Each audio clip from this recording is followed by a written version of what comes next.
엘리는 제사장이며 사사였습니다. 사사라는 것은 재판관입니다.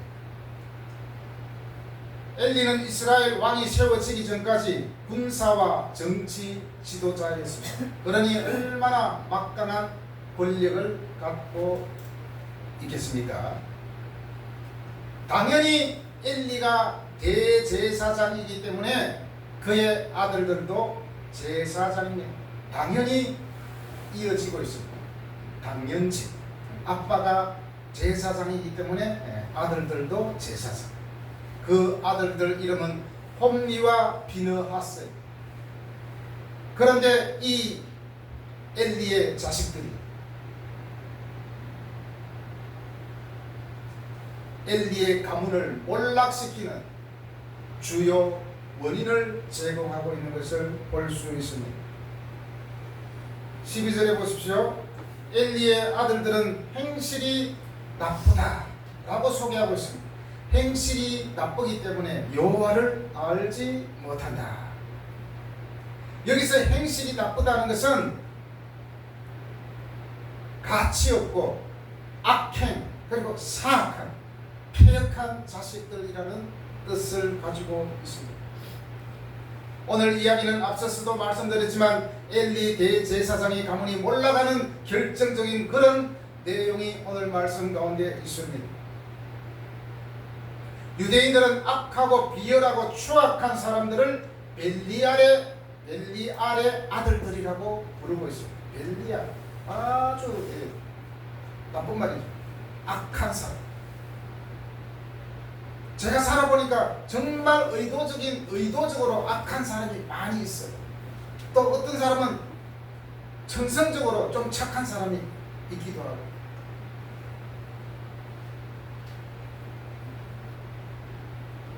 왜 엘리의 아들들이 행실이 나쁘고 여호와를 알지 못한다고 합니까? 17절에 잘 나와 있습니다. 여호와의 제사를 멸시함이었더라. 여호와의 제사를 멸시하는 이 자체가 폐역한 자식으로 표현하고 있습니다. 가치 없는 사람. 자, 아버지의 직업이 뭡니까? 대제사장입니다. 대제사장은 모든 제사를 총괄하고 모든 제사의 의식을 다 꿰고 있습니다. 당연히 아들들도 제사장이기 때문에 어떻습니까? 지식적으로는 다 알고 있어요. 제사법에 대해서도 다 알고 있습니다. 어떤 면에서는 당연직이기 때문에 소홀할 수도 있습니다. 지금 아들들이 장성한 그런 아들들이 아닙니다. 어린 소년입니다. 아직까지. 여호와를 알지 못했다. 여호와를 알지 못했다는 것은 뭡니까? 지식적으로는 알고 있으나 실제적으로 하나님의 뜻을 따른다든지 하나님의 말씀에 순종하여 제사를 귀하게 여기고 그런 상황이 아니라는 것입니다.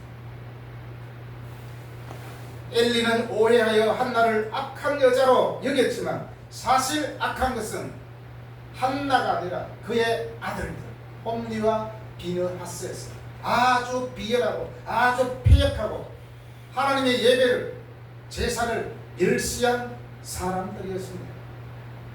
그들은 주님을 알지 못하였고 그들은 주님과 개인적으로 교제하는 경험이 없었습니다. 대개는 어떤 아들이 자신의 부모에게 막 욕도 하고 함부로 대하는 그 자녀들을 뭐라고 합니까? 에이, 부모도 모르는 자식. 부모도 모르는 자기 엄마 아버지도 모르는 자식으로 막 뭐라 그러잖아요. 엄마 아버지들 당연히 알죠. 그런데 엄마 아빠 말씀에 순종하지 않고 오히려 대들고 어떤 자녀들은 부모를 폭행하는 그런 일도 있잖아요.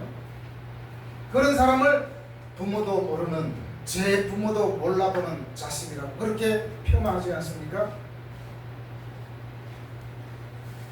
자신의 부모를 진짜 모르는 것이 아니라 자신의 부모인 줄 알면서도 이렇게 함부로 대하는 것을 부모도 모르는 사람이라고 하지 않습니까? 바로 패역한 자식. 이것처럼 하나님을 모른다는 것은 하나님의 존재는 알지만 하나님의 뜻을 행하지 않고 하나님께 함부로 구는 사람들.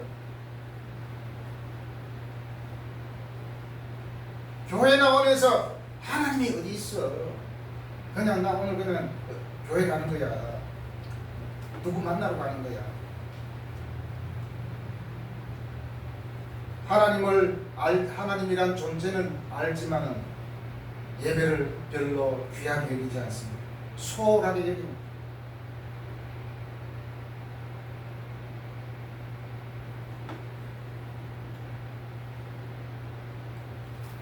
조금 전에도 읽었지만 17절에서 소년의 죄가 여호와 앞에 크면 그들이 여호와의 제사를 멸시함이었더라. 멸시는 뭐죠? 멸시.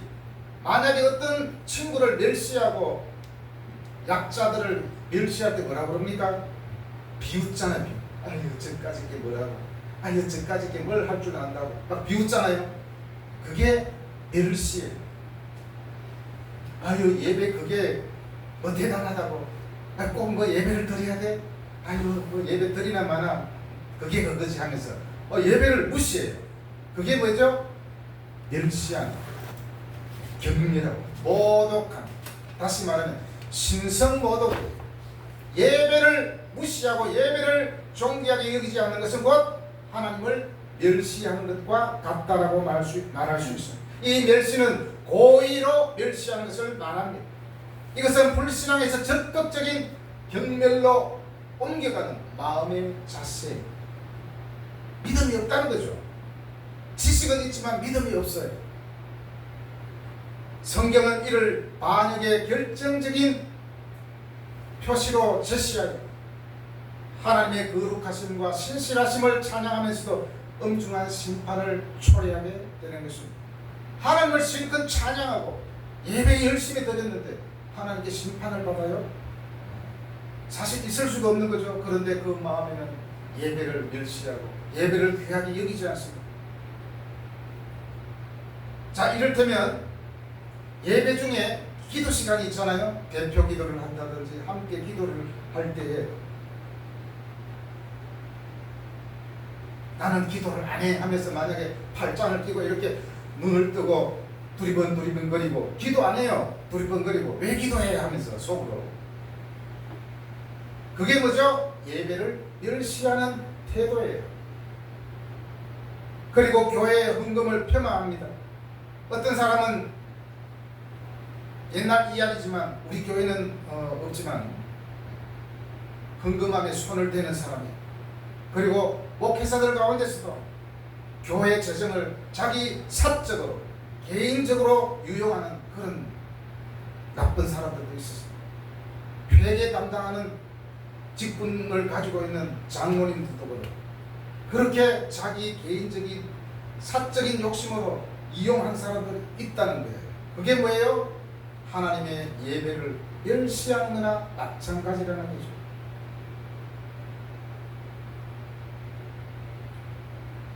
전에도 말씀드린 것 같은데 예전에 저희 고향 동네에 어떤 나이 많으신 할아버지가 계셨는데 머리가 허였어요. 그 집사님의 집이 어디냐? 심리 밖에 있어요. 심리 밖에. 도랑을 넘어서 산을 돌아서 자전거를 타고 한참 가야만 자기 집이 나오거든요. 예배가 11시잖아요. 그러면 아침부터 일찍 일어나서 자전거를 끌고 삼천리 자전거 타고 열심히 밟고 옵니다. 예배 시간 안 들려고 엄청 밟겠죠. 아마 그분은 예배를 얼마나 귀하게 여기는지 모릅니다. 또 어떤 할머니는 머리가 하얗게 쉬우신 분인데 어릴 때부터 많이 보아왔습니다. 지팡이에 하얀 성미 주머니를 달고 열심히 꼬부랑 허리를 가지고 교회에 나옵니다. 하얀 저고리를 입고 그렇게 열심히 다녔습니다. 그러다가 이제 더 연로하셔가지고 걸을 수가 없어요. 어떻게 했을까요? 손자가 이웃가에 할머니를 태우고 교회에 왔다 갔다 하셨다. 그때는 이제 저는 고향을 떠난 상태이기 때문에 소식으로 그렇게 들었습니다. 그 두 분은 예배를 귀하게 여겼던 사람 중에 한 사람 될 것입니다. 여러분은 주일 교회 예배를 기대하는 마음으로 오고 있습니까? 아니면 억지로 일어나서 시간을 지체하면서 그렇게 오고 있습니까? 어떤 면에서는 우리가 예배를 귀하게 여기지 않는 마음이 발동해서가 아니겠습니까? 우리는 예배에서 경건함을 가지고 있어야 됩니다. 외적인 형식은 내적인 헌신을 반영할 때 중요한 내 마음에 어떠한 생각을 가지고 있는가에 따라서 태도가 달라집니다. 그래서 예배는 항상 질서 있게 하잖아요. 순서에 따라서. 무질서와 방종은 바로 하나님께 불명예를 돌리는 것입니다. 만약에 우리 하나님을 믿는 우리 사람들이 제대로 예수도 믿지 않고 마음껏 지 마음대로 살아가면 세상 사람들이 뭐라 그럽니까? 아유 저 하나님 믿는다고 하면 저게 뭐야? 이렇게 말하겠죠. 시편 3절과 13절에서 이렇게 표현하고 있습니다. 여호와를 욕하고 여호와를 욕하는 사람을 하나님을 멸시한다고 말씀하고 있습니다. 이들은 벌을 받지 않는 교만한 악인들을 말하는 것입니다. 악인은 그의 마음의 욕심을 자랑하며 탐욕을 부리는 자는 여호와를 배반하여 멸시하나이다. 13절에서는 또 뭐라고 말씀합니까? 어찌하여 악인이 하나님을 멸시하여 그의 마음에 이르기를 주는 감찰하지 아니하리까 하니까 감찰하지 아니하리라 하니까. 감찰하다가 뭐죠? 하나님이 우리를 지켜본다는 것이잖아요. 하나님이 어디 있어? 라고 하면서 죄를 쉽게 생각합니다. 뭐 하나님도 없는데 뭐 내가 이 나쁜 짓 한다고 어떻게 했어? 곧 그게 뭡니까? 하나님을 멸시하는 거예요. 오늘 말씀에서 홈리와 비나스의 구체적인 폐역한 행위가 어떤 것이 있습니까? 13절 14절에 나옵니다. 엘리의 아들들이 삼지창을 가마솥에 찔러넣고 기름을 들이기 전에 자기들이 원하는 부분을 가져가는 모습이 기록되어 있습니다. 삼지창은 한마디로 포크죠. 갈고리. 포크로 무엇을 가져오던 제사장은 자기 몫으로 가져갔습니다. 제사를 드리러 온 이스라엘 백성들이 소와 돼지를 가지고 오지 않겠습니까? 그것을 삶을 때 삼지창을 가지고 자기가 원하는 대로 막 찔러서 가져갔어요. 이게 그때 당시에 관행처럼 관습이 되어버렸습니다. 주님의 몫을 경멸한 그들의 태도는 제사 제도를 더럽게 했습니다. 하나님의 심판을 그리고 초래했습니다. 거룩함을 보존해야 할 바로 그 기구가 탐욕의 도구가 되어 순종하는 마음 없이 그렇게 자신의 무가치함을 보여주었습니다.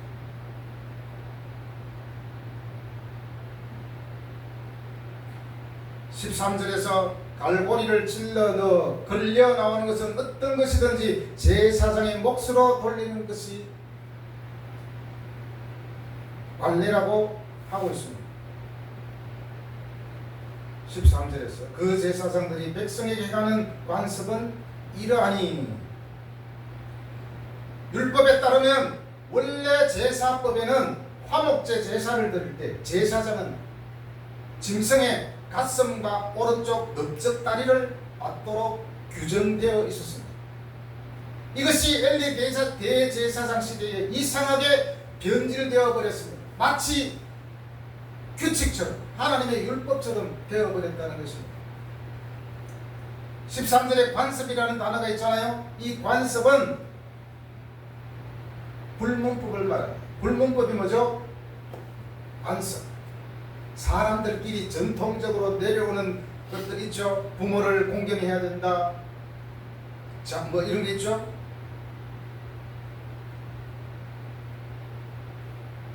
곧 관습법이라고 하죠.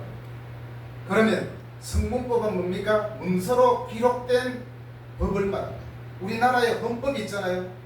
문서에 기록이 다 되어 있잖아요. 문서에 기록되어 확정된 것. 그냥 사람들 사이에 전통적으로 내려오는 그런 것은 관습법이라고 합니다. 오늘 말씀에서 바로 관습으로 그렇게 쓰여져 있습니다. 원래는 이게 아닌데 제사장들이 타락해가지고 자신들의 유익을 위해서 이렇게 해버린 거예요. 그것이 마치 정당한 것처럼 되어버렸다는 거죠. 그런데 하나님 볼 때는 그것도 사실 악한 거였어요.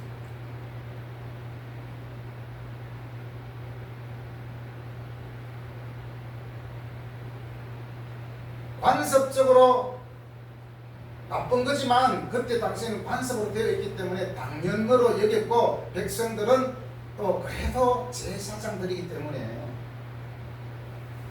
그 사람들 그냥 봐주기보다도 그냥 같이 허용한 거예요. 존경하는 마음으로. 그런데 제사장들은 그것을 아주 나쁘게 이용해버리고 말았다는 거죠. 이미 제사장이 가져갈 몫이 정해져 있습니다. 어떤 부위는 제사장의 몫으로 정해져 있습니다. 그런데 새 살 갈고리를 가지고 와서 고기를 삶는 솥에 찔러서 걸리는 대로 가져가는 악행이 어떻게 됐다고 했죠? 관습으로 변해버렸습니다. 관행으로 되어버렸습니다. 곧 이것은 이미 엘리 대제사장 가문이 몰락하는 원인이 되어버렸습니다. 마치 무법천지처럼 아주 그런 어두운 시대가 바로 엘리 시대였습니다. 14절에서 엘리의 아들들은 솥이나 가마에 포크를 찔러 넣었습니다. 그리하여 거룩한 화목 제물이 자기 만족으로 변해버렸습니다. 솥이나 가마의 내용물을 잘못 사용하는 것은 하나님을 바로 경멸한다는 것입니다.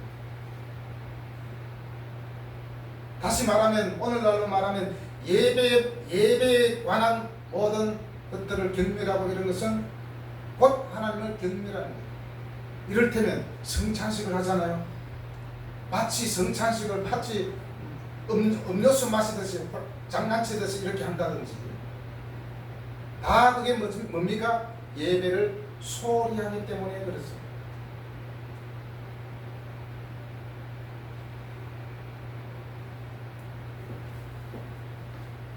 솥이나 가마는 사용하는 사람의 마음에 따라 경건함을 나타낼 수도 있고 신성모독하는 것을 나타낼 수도 있습니다. 우리 몸을 생각하면 그렇죠. 우리의 몸은 자칫 하나님을 경멸할 수 있는 몸이 될 수 있고 하나님을 찬양하는 몸이 될 수 있습니다. 우리 자신이, 오늘날로 말하면 우리 자신이 하나님께 제물이잖아요. 그런데 우리의 제물인 이 몸을 자기 마음대로 함부로 한다든지 하면 그것도 또한 안 좋겠죠.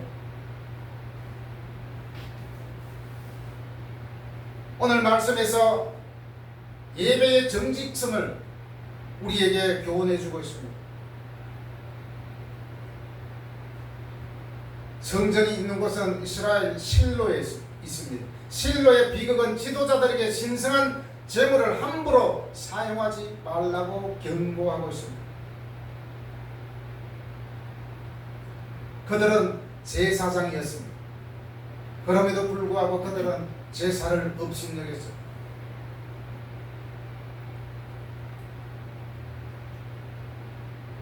그 다음에 어떤 부당한 행위를 했느냐 하면은 15절입니다. 15절 제가 읽겠습니다. 기름을 태우기 전에는 제사장의 사관이 와서 제사 드리는 사람에게 이르기를 제사장에게 구워드릴 고기를 내라. 그리고 그가 내가 삶은 고기를 원하지 아니하고 날 것을 원하신다 하다가 기름을 태우기 전에도 제사장의 사환이 와서 제사 드리는 사람에게 이르기를 우리 제사장님이 구워 먹을 고기를 원한다. 고기를 내놔. 기름이 붙어있는 그런 고기를 그대로 내놔라고 그렇게 윽박지르고 있습니다. 레위기 3장 16절에 보면 모든 기름은 여호와께 속한다 그렇게 나와 있습니다. 특히 화목제, 속죄제, 속건제에서 내장의 기름을 제단에 바치기 위해 따로 보관했다가 사용하는 경우도 있습니다. 그리고 끊임없이 연기가 피어오르게 했어야 했어요. 기름을 태웠어요. 오직 기름은 하나님께 속해 있었는데 이들은 그런 것도 아랑곳하지 않고 그냥 생고기 내놔라고 그렇게 말합니다.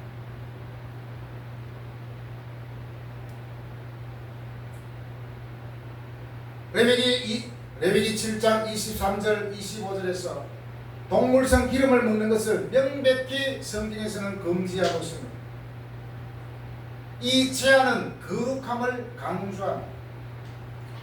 하나님께 속한 것을 일반 소비에 사용되어서는 안 된다는 것입니다.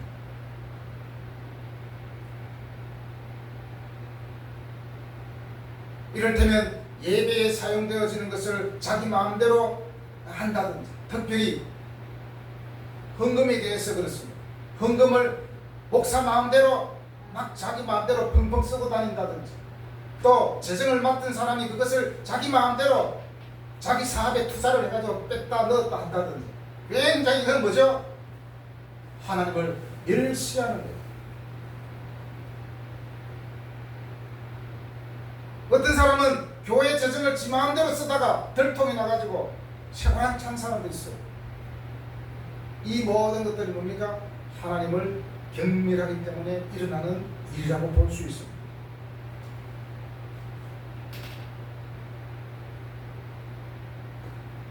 기름이 제단에 불을 지폈듯이 교회의 가장 좋은 자원은 복음 전파에 궁핍한 사람들을 돌보는데 정당하게 사용되어져야 합니다.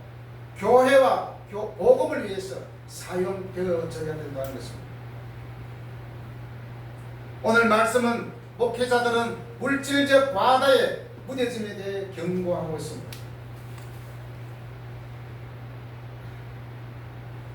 번영은 교만을 부풀리는 것이 아니라 감사를 더 깊게 해야 됩니다.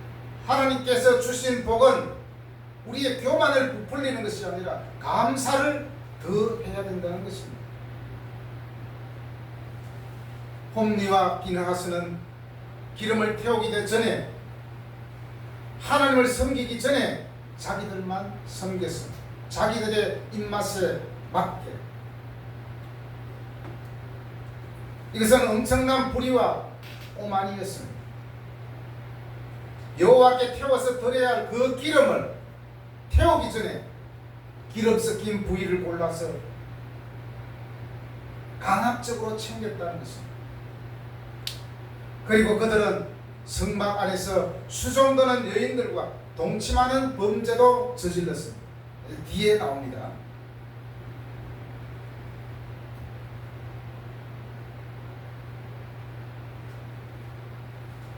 이러한 행위는 가나안 땅의 이방 종교에서 볼 수 있는 것으로 신전에서 일하는 여인들과 매춘 행위를 하는 것을 모방한 것이었습니다. 그들은 삶은 고기가 아닌 구운 고기를 먹기 원했습니다.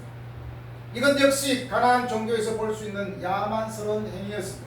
오직 이스라엘 백성들은 삶은 고기를 먹었습니다. 그는 푹 삶은 고기를 먹지 않았습니다. 그는 삶은 고기가 아닌 구운 고기를 선택한, 하나님을 멸시하고 제사를 멸시하기 때문에 그들은 선택적으로 자신들이 먹고 싶은 구운 고기를 원했습니다. 그래서 생고기를 그냥 뺏어서 가버렸다는 거죠.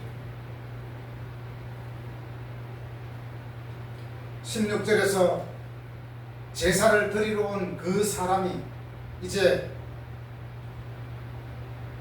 홈리와 비나스 제사장이 보낸 사환에게 충고합니다. 반드시 먼저 기름을 태운 후에 네 마음에 원하는 대로 가지라 하면 그가 말하기를 아니라 지금 내게 내라. 그렇지 않으면 내가 억지로 빼앗으리라 하였습니다. 일반 백성이 기름을 태운 후에 가져가라고 충고했지만 그들은 말을 듣지 않았습니다. 주지 않으면 강제로 빼앗을 거야. 일반 백성들은 하나님께 드려진 제물의 중요성을 알고 있었습니다. 그래서 이 패역한 엘리의 아들들에게 염려의 충고를 한 것입니다. 당연히 백성들을 가르치고 훈계해야 할 제사장들이 오히려 백성들에게 훈계받았다는 것은 얼마나 종교적으로 타락했는지를 보여주는 증거입니다. 예수 믿지 않은 사람이 예수 믿는 사람들에게 야, 예수 믿으면 좀 똑바로 믿어, 이렇게 하면 얼마나 창피합니까? 아니, 너도 예수 믿냐? 너도 이를테면 죄송합니다. 이를테면 너도 목사냐? 이렇게 말하면 얼마나 그게 창피한 일입니다. 그들은 불법적으로 강탈을 하고 있습니다. 이 정도면 완전 조폭이나 깡패 수준이죠. 요즘에 인기 있는 드라마 중에 폭삭 소가수다가 있잖아요. 거기에서 유행되는 말이 뭐가 있죠? 학시라는 게 있습니다. 학시. 엘리와 비나스가 보낸 이 사환들은 강제로 학시 내놔 하고 빼앗아가 버렸습니다. 그 결과 홈리와 비나스의 최후는 어떻게 됐을까요? 블레셋과의 전투에서 하나님의 언약궤를 빼앗기게 되었고, 그리고 홈리와 비나스는 전사하게 됩니다. 두 아들이 전사한 소식을 듣고 충격을 받아서 엘리는 의자의 뒤로 넘어져서 목이 꺾여 죽어버렸습니다. 그의 나이는 98세였습니다. 그는 대제사장이었지만 아들들에게 제대로 하나님의 법을 가르치지 못했습니다. 물론 가르치기도 했겠지만 자식은 마음대로 되지 않는 경우가 많이 있지 않습니까? 그럼에도 불구하고 이렇게 악하게 된 것은 어떤 면에서는 부모의 책임이 있지 않겠습니까? 그리고 엘리의 며느리는 아기를 낳으며 이가봇이라는 이름을 짓게 됩니다. 이 이가봇의 뜻이 뭐냐? 영광이 이스라엘에서 떠났다. 드디어 엘리의 가문은 올라가고만. 엘리는 개인적으로는 경건했으나 가정과 공동체 영적 리더십이 실패한 인물입니다. 하나님께서 맡기신 직분과 제사장을 존중했지만 자기 자녀들이 하나님의 영광을 훼손할 때 단호히 서지 못했습니다.